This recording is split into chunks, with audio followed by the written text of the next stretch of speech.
البداية الأسوأ على الإطلاق للنادي الأهلي. سقط الأهلي أمام بيراميدز بالهزيمة 2-0 في المباراة التي جمعت الفريقين بالأمس في الدوري، وأقيمت مباراة الأهلي وبيراميدز على استاد السلام ضمن منافسات الأسبوع الخامس من مسابقة الدوري. وواصل الأهلي سقوطه في الدوري المصري في بداية تدخل ضمن الأسوأ للفريق الأحمر في بطولته المفضلة.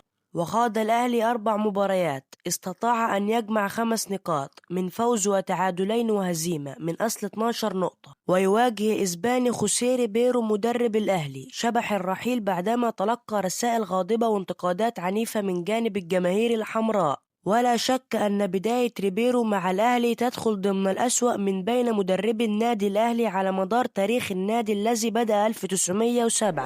أحمد شوبير: في هبوط حاد لمستوى الأهلي، هل إدارة الأهلي هتتحمل غضب الجماهير في المدرجات والسوشيال ميديا؟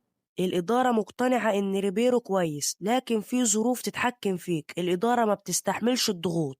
المعلومات اللي عندي، في أعضاء من مجلس الإدارة عايزين يغيروا المدرب وسايبين الموضوع للكابتن الخطيب ياخد القرار.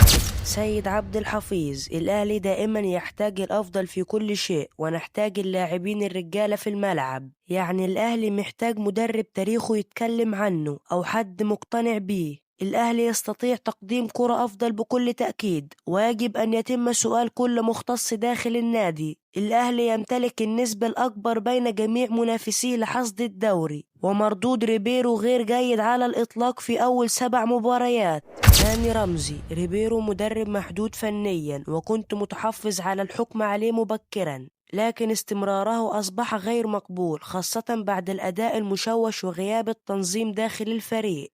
الأهلي يعاني من غياب جناح أيسر حقيقي، وخلل واضح في خط الوسط والدفاع بسبب الإصابات وضعف التنظيم، بينما بيراميدز تفوق بقوته البدنية وانضباطه التكتيكي. الأهلي يحتاج تدعيم عاجل بظهيرين قلب دفاع ومهاجم قوي، وإذا تكرر الاعتماد على مدرب محلي فحسام البدري هو الأنسب، مع إمكانية الاستعانة بعماد النحاس مؤقتا. كشف الإعلامي إبراهيم فايق أنه تم اتخاذ القرار وريبيرو خارج النادي الأهلي، وأن الكابتن علي ماهر المدير الفني الحالي لسيراميكا كيلوباترا لم يجتمع مع لجنة الكرة، ولم يحدث أصلا تفاوض أو حديث معه.